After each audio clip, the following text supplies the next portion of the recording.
Themeli i 5, morali. Muhamedi sallallahu alaihi wasallam i mësonte se morali i mirë është kufi, i cili e mbron sjelljen prej devijimit, kriminalitetit dhe gabimit. Ai që s'posedon moral të mirë, s'ka shoqëri dhe s'ka vllazëri. Ikin njerëzit prej tij dhe e urrejnë më të afërmit e tij.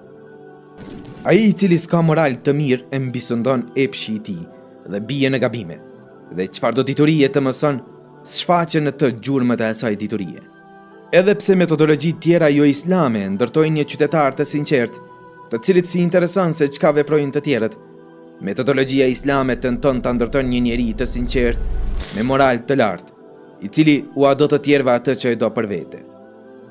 Vetë pejgamberi sallallahu alaihi wasallam e sheh se porosia e tij në përgjithësi kristalizohet në një kuptim të vetëm, i cili është morali i mirë dhe edukata në atë moral.